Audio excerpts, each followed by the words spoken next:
Monseigneur Martin nous a présenté merveilleusement d'abord ce rappel. Il a bien fait l'articulation avec la première session que nous avions eue, ce rappel du sens profond de cette aujourd'hui la Pâque des Nations, ce thème que nous avions choisi, et donc tout le sens de cette Pâque ontologique que nous avons à vivre. Et après donc il y a eu ce cheminement, à savoir donc redire un petit peu la figure emblématique et symbolique que représente Moïse, et puis donc ces 10 plaies d'Égypte qui en fait sont un temps de maturation pour arriver à cette grande révélation de la pécha, du passage de la Pâque. Donc moi, cet après-midi, je vais vous présenter davantage cette perspective de la Pâque des Nations à partir de ces deux événements, le passage de la mer Rouge à pied sec et le passage ou la traversée du désert. Ce sont deux thèmes importants qui, en fait, on pourrait dire, constituent toute la trame de l'Écriture sainte. Vous savez, l'Écriture sainte, elle est bâtie sur deux actes mémoriels. Il y a la Pâque juive, avec justement cette traversée de la mer Rouge et la traversée du désert pour aller vers la terre promise.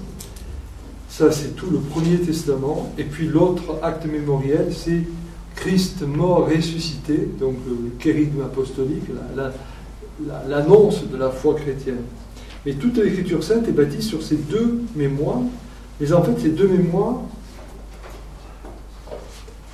deux mémoires, comment dirais-je, elles fonctionnent un petit peu en miroir.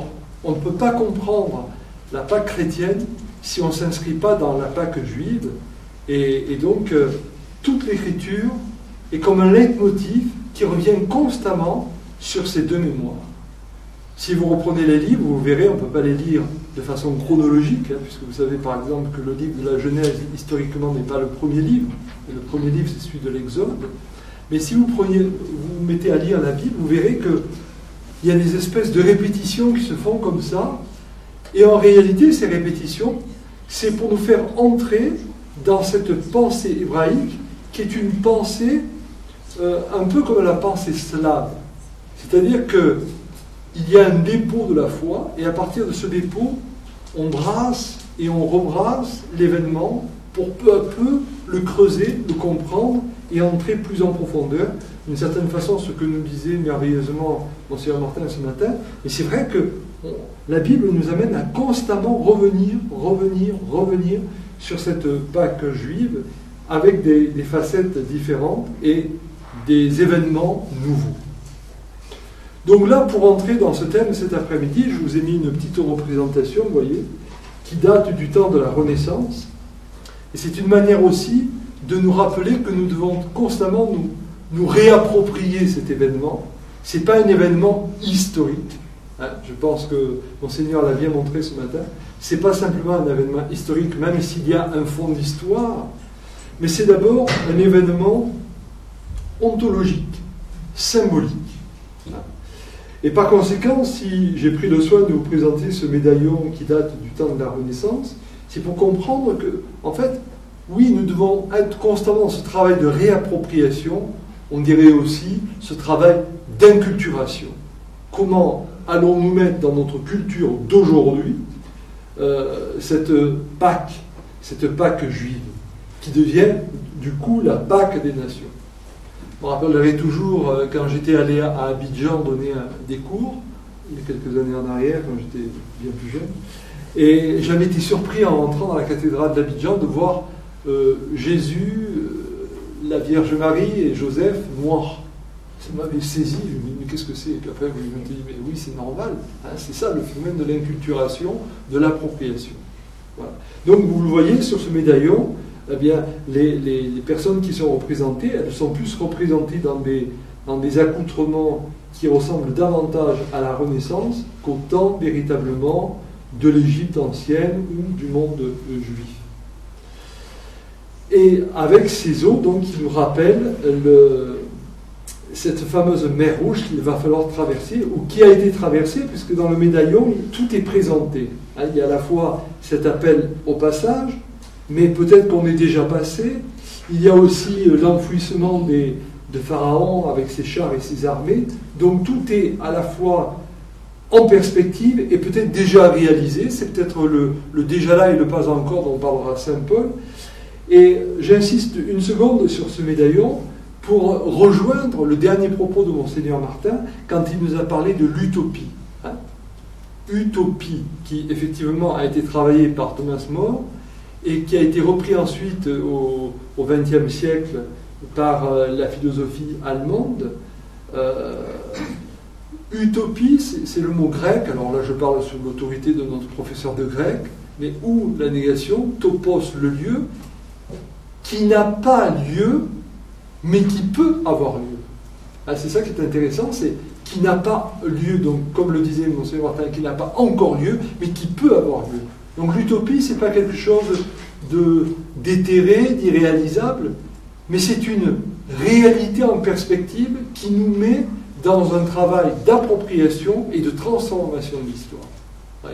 Et donc l'utopie, c'est très très important, et justement, ce dont nous souffrons aujourd'hui, on peut se réjouir de la fin des idéologies, comme système de pensée qui voudrait nous dire le sens absolu de tout. En revanche, on peut se morfondre du fait que nous n'avons plus d'utopie. Et si nous voulons remettre le mouvement de l'histoire dans un cheminement d'espérance, il faut avoir des utopies dans le sens des perspectives qui n'ont pas encore été réalisées, mais qui appellent une réalisation de l'histoire. Et à ce propos, vous le savez, je suis très très marqué. Alors, je n'ai pas la connaissance de Monseigneur Martin de l'hébreu, je m'en excuse. En revanche, j'ai beaucoup travaillé la pensée juive à travers la philosophie, notamment de Rosenzweig et de Lévinas. Et Emmanuel Lévinas a cette expression que je trouve fabuleuse, il dit « Le destin ne précède pas l'histoire, mais le destin suit toujours l'histoire. » Autrement dit, ce qui nous est présenté ici, c'est au fond un condensé de ce qu'est l'histoire sainte. L'histoire sainte, c'est de vivre un passage depuis notre esclavage vers une liberté. Et ce destin-là, il n'est pas écrit. Nous ne sommes pas devant une espèce de feuille qui serait pré-remplie et que nous aurions à signer en disant, ben voilà, Dieu a décidé, tu dois rentrer dans les clous. Non, le destin n'est pas pré-rempli, le destin n'est pas accompli, le destin est à accomplir et c'est ce qui fait l'histoire. Autrement dit, nous sommes convoqués, et quand je vous parle d'appropriation, c'est donc notre engagement. On ne peut pas simplement lire la Pâque juive en tant que chrétien comme une belle histoire qui a eu lieu il y a 3500 ans, mais c'est une présentation de ce qui se passe en nous, intérieurement, personnellement, et autour de nous, maintenant. D'où ce thème que nous avions choisi, là je ne l'ai pas mis parce que on l'avait traité l'autre fois déjà, mais ce thème de l'aujourd'hui. Aujourd'hui, la Pâque des Nations, aujourd'hui, c'est-à-dire pour nous, ici et maintenant. Donc l'utopie, c'est quelque chose de très important. Donc premier point, le passage de la mer Rouge. Donc la traversée de la mer Rouge, c'est à la fois un événement et c'est à la fois un avènement. C'est un événement.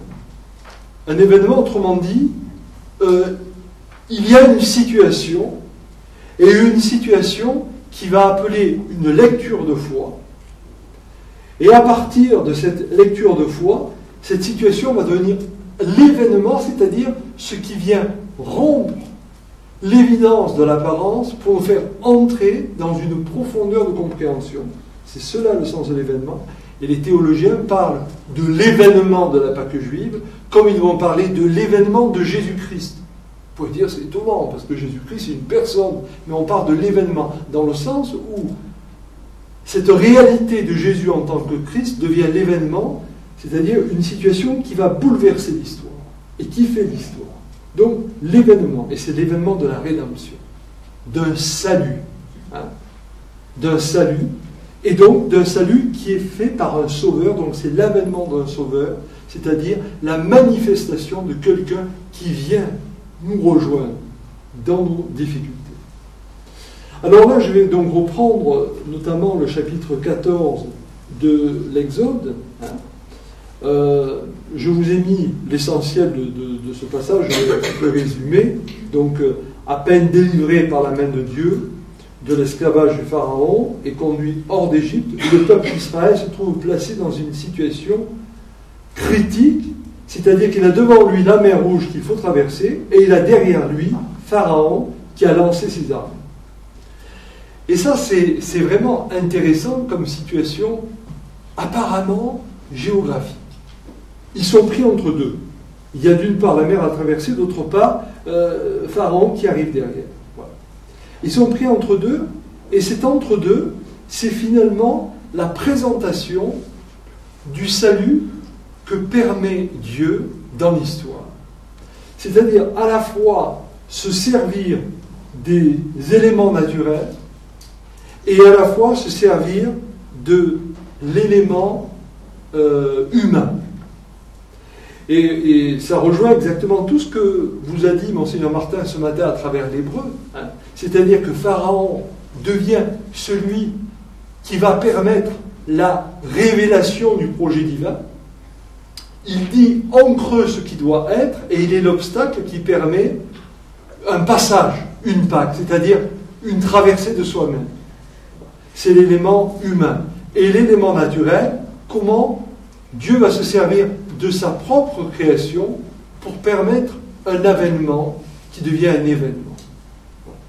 Donc ça, la situation en elle-même est intéressante, de ce point de vue-là. Deuxième aspect aussi qui est intéressant, c'est qu'alors que les fils d'Israël viennent d'être libérés du joug de l'Égypte, au moment de vivre ce passage, ils se mettent à douter.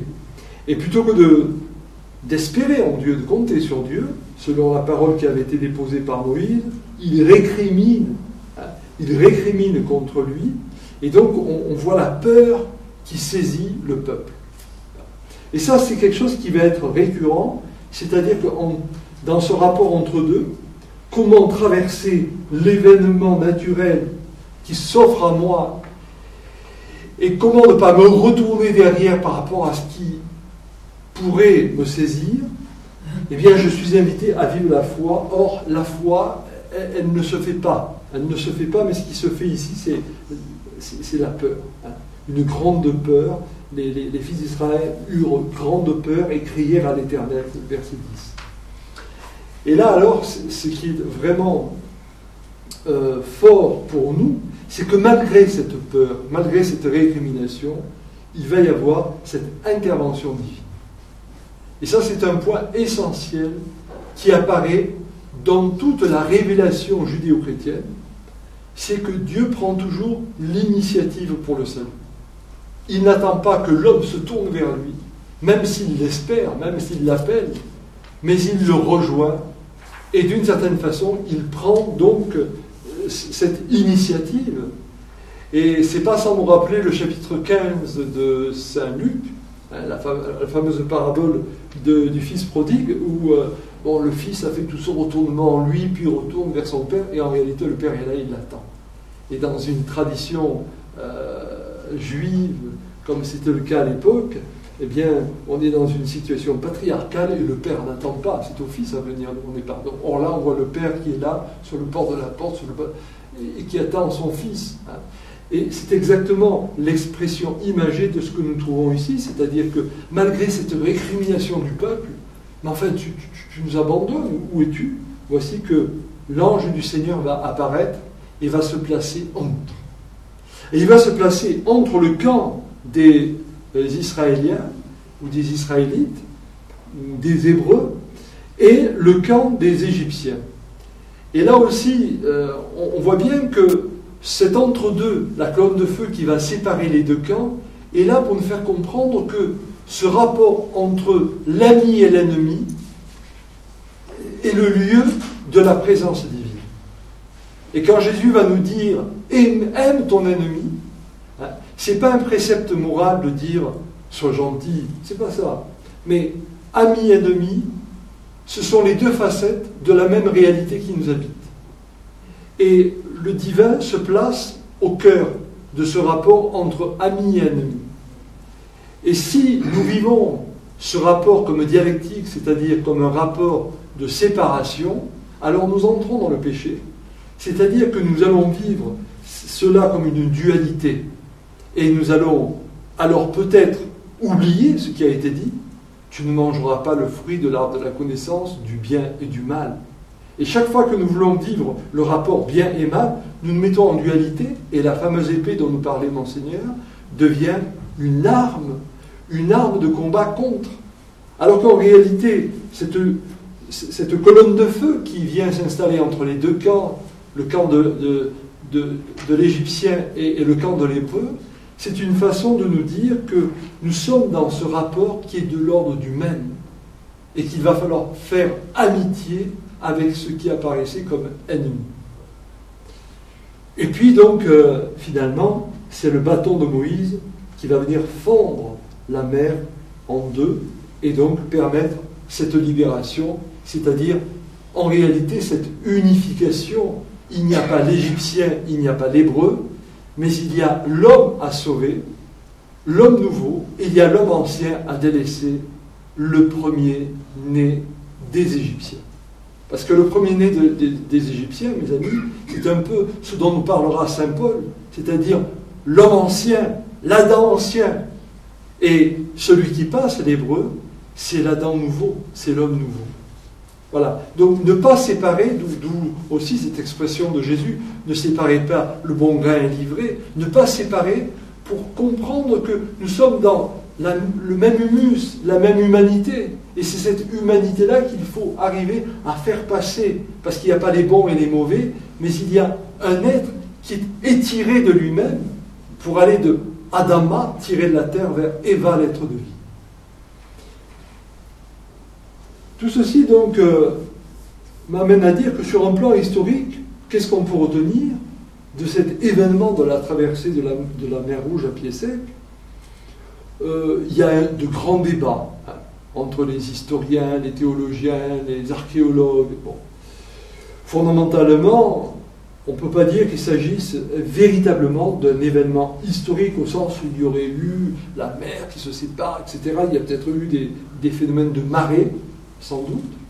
Mais ce qui est intéressant, c'est qu'à partir d'un événement sans doute naturel, il va y avoir cette lecture de foi.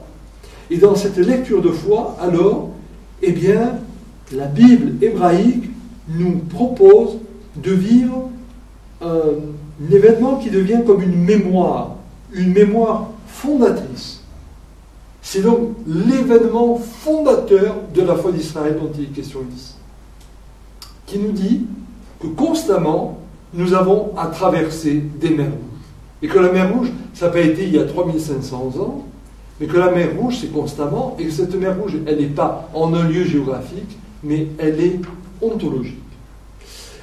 Par conséquent, le récit de la traversée de la mer Rouge devient une sorte de modèle de toutes les libérations qui sont à vivre, et donc c'est pour cela que, je vous le disais tout à l'heure, la Bible est construite dans une sorte de répétition. Chaque situation d'esclavage devient une invitation à comprendre la Pâque que nous avons à vivre, la traversée que nous avons à vivre, et d'une certaine façon, on peut comprendre que la libération en Jésus-Christ s'inscrit dans cette Pâque juive. Donc, si vous avez en face de vous des personnes qui viennent vous contredire en disant « mais c'est pas sérieux ton affaire », et du point de vue historique, on peut démontrer que cet événement n'a jamais existé, renvoyez toujours à ceci, c'est que c'est une lecture de foi. Et je peux présenter ma vie sur un certain plan, mais je peux aussi présenter ma vie comme un cheminement vers. Et donc la question, c'est comment je vais appréhender l'événement en tant que tel. Parce qu'il n'y a pas d'événement objectif. Et l'histoire objective n'existe pas, c'est toujours une relecture. Ce qu'on appelle une herméneutique, c'est-à-dire une interprétation. J'en arrive donc à ce bouquin qui m'a servi pour cette partie de mon intervention, un livre assez ancien, mais qui en même temps, de mon point de vue, ne date pas, puisqu'il est de 86, de Pierre Gibert, qui s'appelle Bible, mythe et récit de commencement, paru au Seuil. Et en fait, Pierre Gibert va montrer que ce texte, ce récit fondateur, en réalité, il y a deux sources dans ce texte. Deux sources qui sont différentes dans le temps et différentes dans l'interprétation qu'elles vont donner. La première source parle de l'action du Seigneur comme d'une utilisation continue et longue du vent d'Est. Autrement dit, on part d'un événement naturel, il y a peut-être eu le vent d'Est, il y a peut-être eu un phénomène de marée, il y a eu quelque chose, et à partir de là, on va montrer comment le Seigneur intervient dans la nature. Autrement dit, cette nature est habitée. Et là, donc, nous sortons de l'idée qu'il y aurait eu un commencement de la création, et puis il y aurait une fin, et entre les deux, on se débrouillerait comme on pourrait. Mais cette création, au contraire, est habitée. Nous sommes constamment accompagnés. Et donc, la Pâque, le passage, c'est pas simplement passer d'un état d'esclavage vers une liberté, mais la Pâque, c'est aussi une traversée de toute cette création qui nous apparaît comme incohérente, par quelqu'un qui nous accompagne et qui nous invite à vivre cette incohérence comme un chemin de cohérence, à condition que nous vivions cette traversée comme un passage vers un accomplissement. Voilà, donc ça c'est la première source. Et la seconde source, alors, va décrire l'action de séparation de la mer. Et là, ce sera plus alors par l'entremise de l'homme. Et ce sera donc Dieu qui agit à travers Moïse, qui vient rejoindre l'attente de son peuple et qui interpelle Moïse pour le rendre acteur de l'histoire. Donc la même action, nous le voyons, c'est intéressant, elle va être vue sous deux angles différents, avec deux interprétations différentes.